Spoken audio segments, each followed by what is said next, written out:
Hola, arranquemos con esta nueva inmersión profunda. Hoy vamos a analizar un documento que, francamente, es la hoja de ruta que podría definir el futuro de todo un país. Así es. Vamos a poner bajo el microscopio un texto muy, muy específico. Y crucial, claro. Es el Plan de Gobierno 2026-2021 del partido político Perú Primero. Este documento lleva por título Volvamos a sonreír. Y bueno, quienes siguen de cerca el panorama político y social saben perfectamente que los planes de gobierno suelen ser documentos densos. Muy denso, sí. A veces se perciben como meros trámites burocráticos, un requisito más, pero hoy vamos a desgranar exactamente lo que está escrito en esas páginas.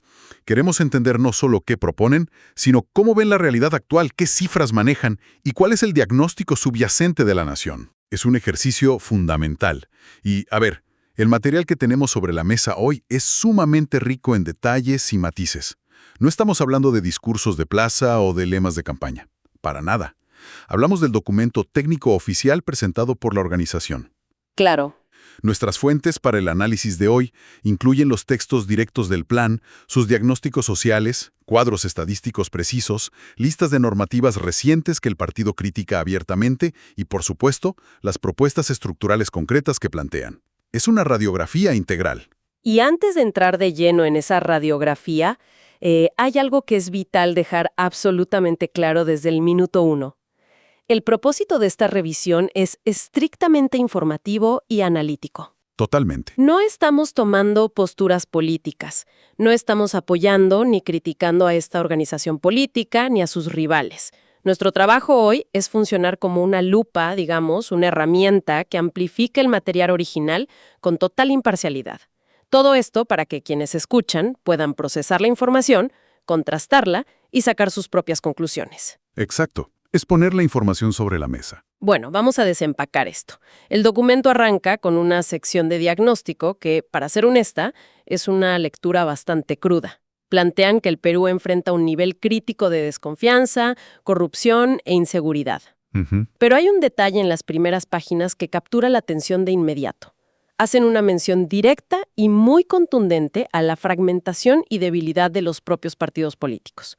El texto señala, y cito literalmente, que muchos de ellos existen sin ideología ni vida orgánica. Es un punto de partida sorprendentemente autocrítico para un documento político, porque reconoce que el vehículo mismo de la democracia, que es el partido político, está averiado.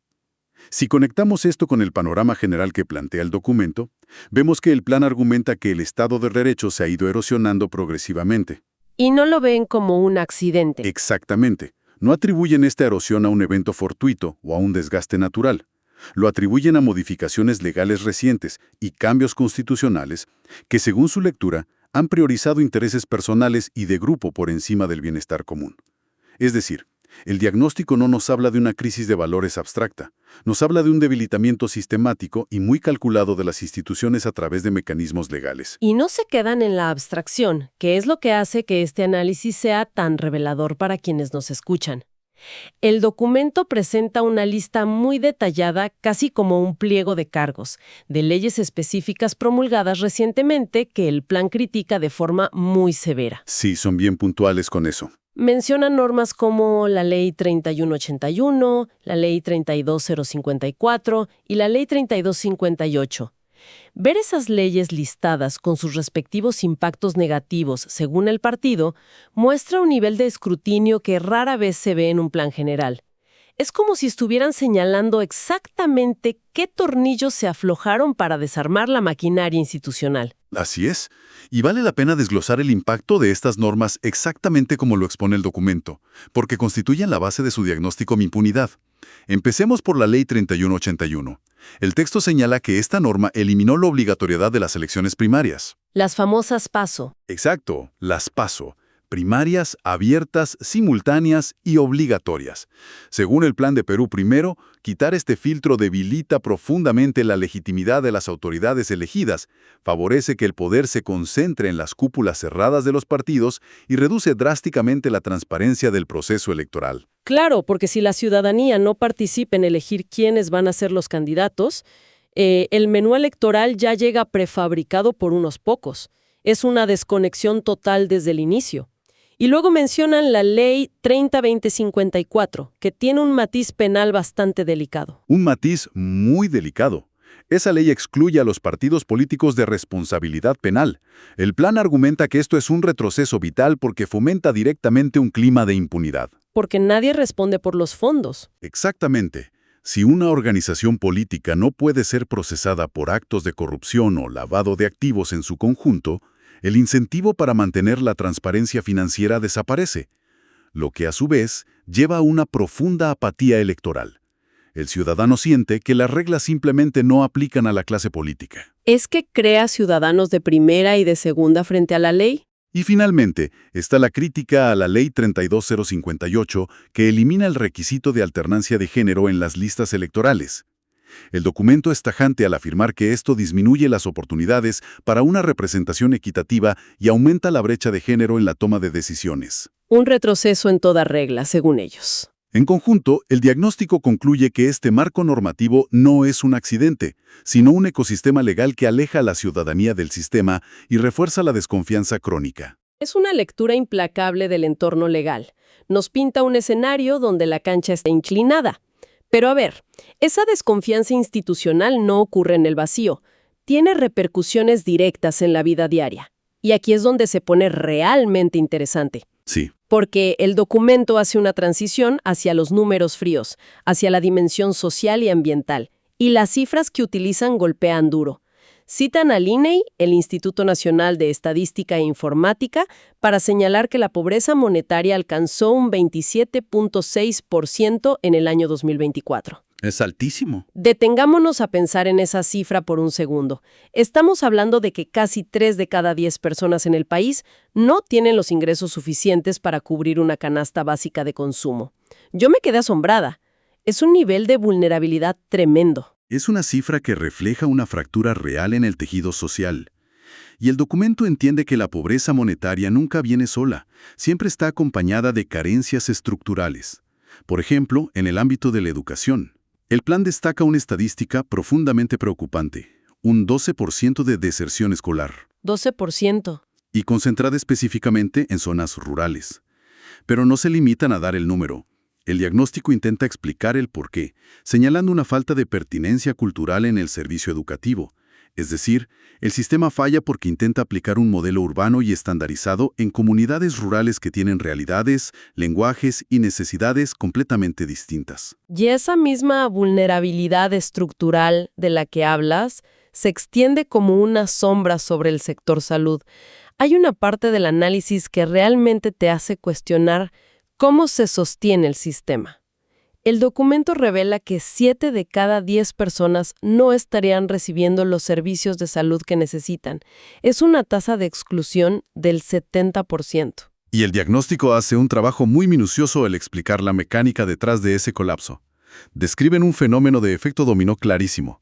Todo empieza en el primer nivel de atención, las postas médicas y centros de salud pequeños. Que son la primera línea de defensa. Exacto. Y esta atención primaria está completamente postergada por una tremenda escasez de personal médico, falta de infraestructura adecuada y recursos mínimos. Al no poder resolver problemas básicos o preventivos en ese primer nivel, los pacientes se ven obligados a acudir a los centros hospitalarios grandes. Y ahí colapsa todo. Lo que termina provocando el colapso total de estos últimos, sí, es un sistema diseñado para atender emergencias graves, no para mantener sana a la población. Lo cual genera un caldo de cultivo para retrocesos históricos.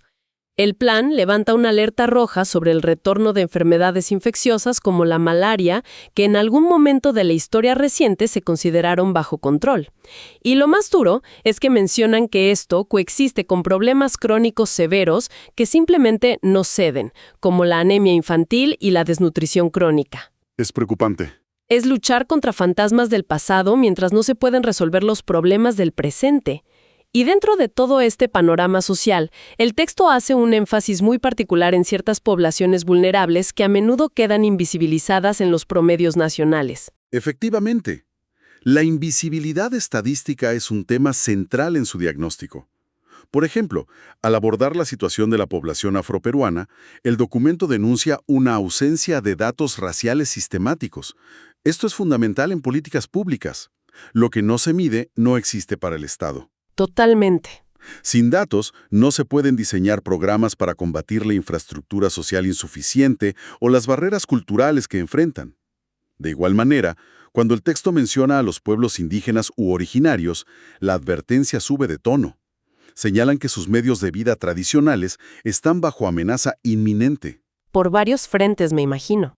Sí, y esto no se debe solo a la falta de servicios básicos o al despojo histórico de sus territorios, sino un factor moderno e ineludible: los impactos directos y tangibles del cambio climático en los ecosistemas de los que dependen para sobrevivir. Esa presión sobre los territorios es como una olla de presión que nos lleva a un punto muy tenso del diagnóstico.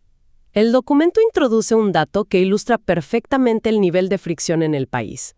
Señalan que para junio de 2025 se habían registrado 195 conflictos socioambientales activos o latentes. 195. Es un número alarmante. Y la gran mayoría de ellos están asociados a actividades extractivas, como la minería. Pero más allá del número en sí, lo que realmente destaca es cómo el documento analiza la postura del Estado frente a estos conflictos. Lo fascinante aquí es que el documento no culpa exclusivamente a las empresas o a las comunidades, sino que diagnostica una deficiencia burocrática severa. Describen que existe una cultura reactiva y no preventiva en el aparato estatal. ¿Y qué significa esto en la práctica? Significa que las instituciones gubernamentales, en lugar de intervenir con capacidad técnica, establecer mesas de mediación temprana y realizar análisis de riesgo cuando aparecen las primeras quejas, simplemente esperan. Esperan a que la tensión escale, a que estalle el conflicto social, a que se bloqueen carreteras y se generen impactos económicos millonarios por paralizaciones. Solo entonces el Estado aparece, usualmente con medidas de fuerza o promesas de emergencia. Apagando incendios. Exacto, apagando incendios en lugar de evitar que comiencen. Esa cultura de apagar incendios parece ser el hilo conductor de todo su diagnóstico institucional. Es un Estado que llega tarde a todo.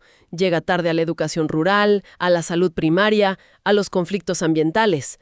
Entonces, habiendo analizado esta radiografía tan exhaustiva, la atención naturalmente gira hacia el futuro. Hacia las soluciones. Empezando por lo más peliagudo, la reforma del sistema político. Y las soluciones que plantean en esta dimensión institucional no son simples ajustes, son metas concretas y extremadamente ambiciosas. El plan propone una reforma política drástica para revertir ese marco legal que criticaban al principio. Que mencionábamos al inicio. Exacto. Primero buscan reinstaurar las elecciones primarias abiertas, simultáneas y obligatorias, asegurando que sean 100% democráticas y, lo más importante, que sean organizadas y auditadas por la OMPE, la Oficina Nacional de Procesos Electorales, para garantizar transparencia. Segundo, y esto es un cambio que alteraría radicalmente la composición del legislativo, proponen establecer un umbral mínimo electoral con un objetivo explícito: reducir a 5 o menos la cantidad de partidos que logren obtener escaños en el Congreso. Reducir a 5 menos. Eso es un intento directo de acabar con la altísima fragmentación que hace casi imposible lograr consensos hoy en día. Quieren forzar a las agrupaciones pequeñas a fusionarse o desaparecer, creando bloques más sólidos. Exactamente. Es una apuesta por la gobernabilidad a través de la reducción de actores.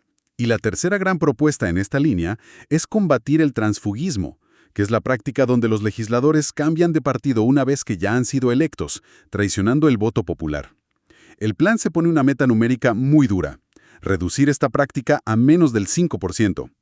En conjunto, estas tres medidas buscan forzar la institucionalización, obligar a los partidos a tener verdadera vida orgánica y evitar la dispersión partidaria que debilita el Congreso. Básicamente quieren cambiar las reglas del juego para ordenar un tablero que consideran caótico.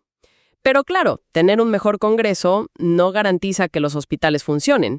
¿Qué pasa con el aparato del Estado en sí, con la burocracia ejecutiva? El texto hace una crítica muy fuerte a la descentralización inconclusa y a la ineficiencia del gasto público. Sí, es muy contundente ahí. Pensando en una analogía para visualizar este problema, es como tener un motor gigantesco e imponente. Ese motor consume cantidades industriales de combustible y hace un ruido ensordecedor, pero al pisar el acelerador, el auto simplemente no avanza. Y no es solo una percepción. No, están los datos. El documento cita un análisis del Instituto Peruano de Economía, el IPE, que arroja un dato preocupante.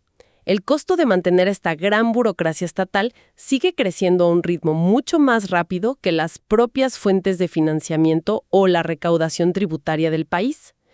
¿Cómo proponen afinar un motor que gasta más de lo que produce? Su propuesta para reparar ese motor averiado se centra en dos ejes: la modernización administrativa y una descentralización que sea verdaderamente efectiva.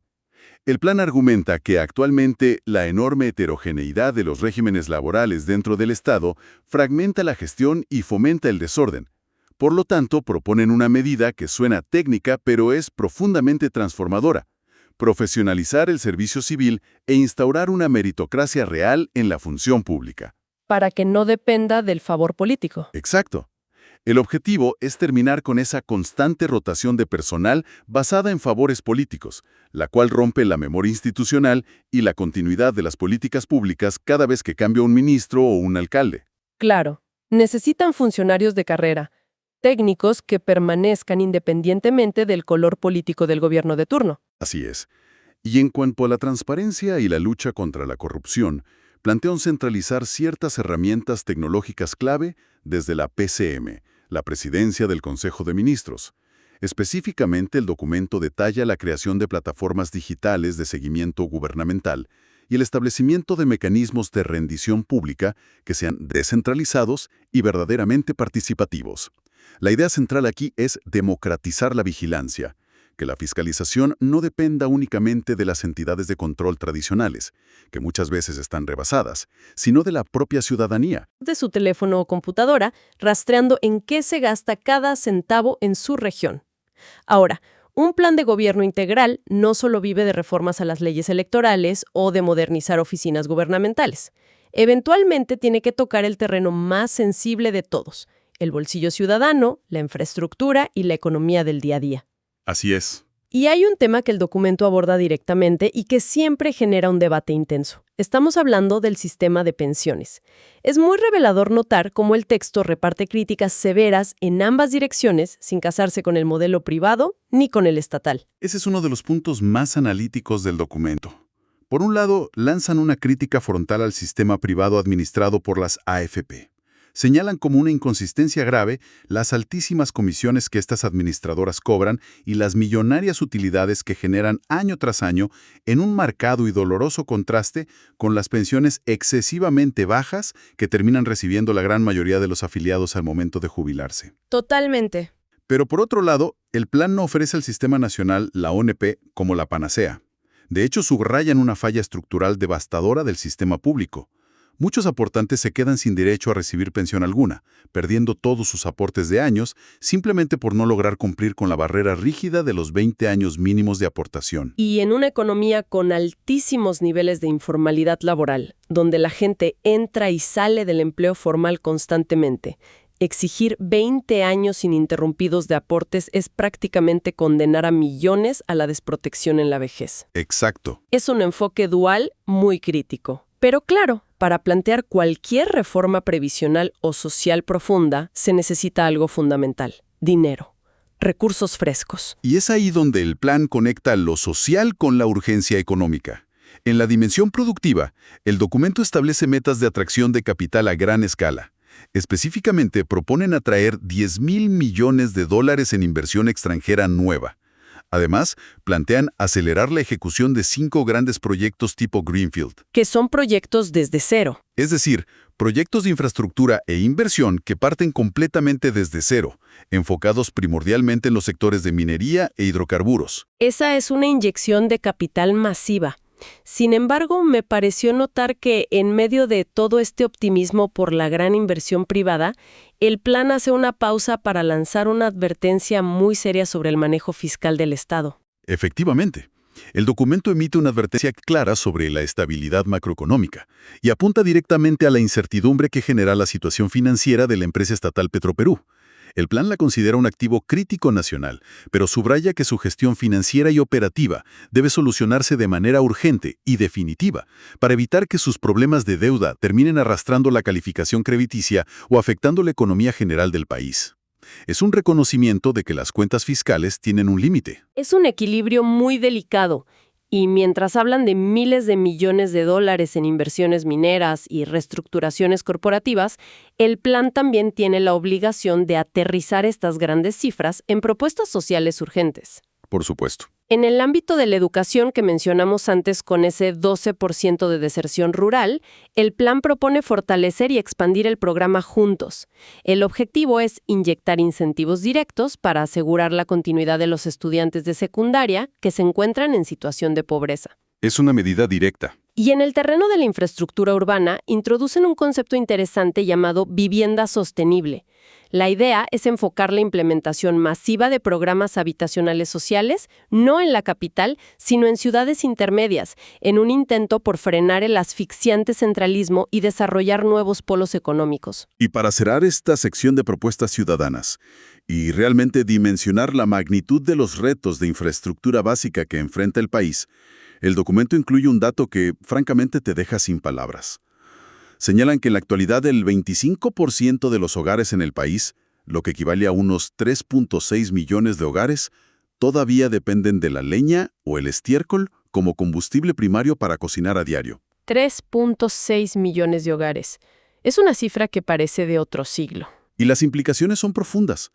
Esto no es solo un indicador de atraso tecnológico.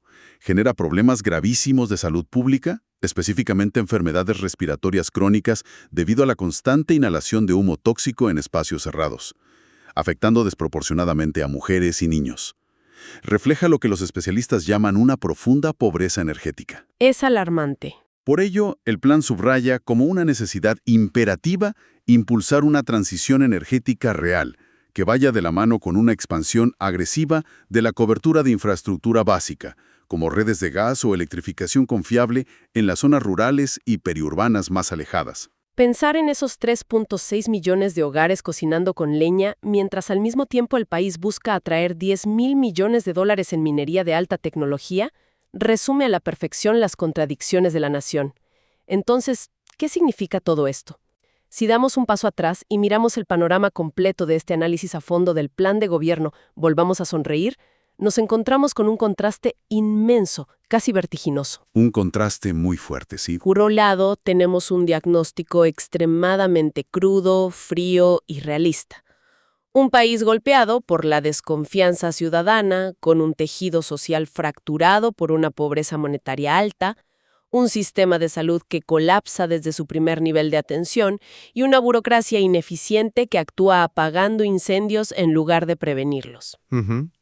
Y por el otro lado, tenemos una visión a futuro sumamente ambiciosa que promete reformas radicales, desde cambiar las reglas electorales para reducir la cantidad de partidos, hasta atraer inversiones multimillonarias, implementar plataformas digitales de control ciudadano y modernizar la matriz energética de millones de hogares. Ese contraste, esa tensión entre la dura realidad actual y la ambiciosa promesa futura, es precisamente la razón por la cual es tan vital leer y analizar este tipo de documentos detalladamente. Independientemente de las simpatías o antipatías políticas que uno pueda tener, conocer las propuestas exactas, revisar los números presentados y entender las promesas estructurales que un partido pone por escrito es la herramienta principal que existe para la exigencia ciudadana. La rendición de cuentas, ese concepto del que tanto se habla, solo es verdaderamente posible cuando la sociedad civil conoce con precisión qué fue lo que se diagnosticó y qué se prometió hacer al respecto durante una gestión. El plan de gobierno es, en esencia, el contrato que se le ofrece al electorado. Deja con una última reflexión, un pensamiento nuevo, que emerge al evaluar la naturaleza misma de un plan de gobierno a 5 años. Hemos hablado extensamente de las soluciones estructurales que propone Perú primero para problemas históricos como la minería, la burocracia o las pensiones. Pero en una era donde la inteligencia artificial está a punto de transformar radicalmente el mercado laboral global y donde el cambio climático amenaza con reescribir los ciclos agrícolas y las cadenas de suministro mundiales de forma impredecible, ¿qué tan viable es mantener un plan de gobierno estático y cerrado por 5 años? Es una gran pregunta. Quizás el verdadero reto para este y cualquier futuro gobierno no sea solo cumplir las promesas escritas hoy en papel, sino tener la agilidad institucional suficiente para reescribirlas cuando el mundo inevitablemente cambie las reglas del juego a mitad del camino.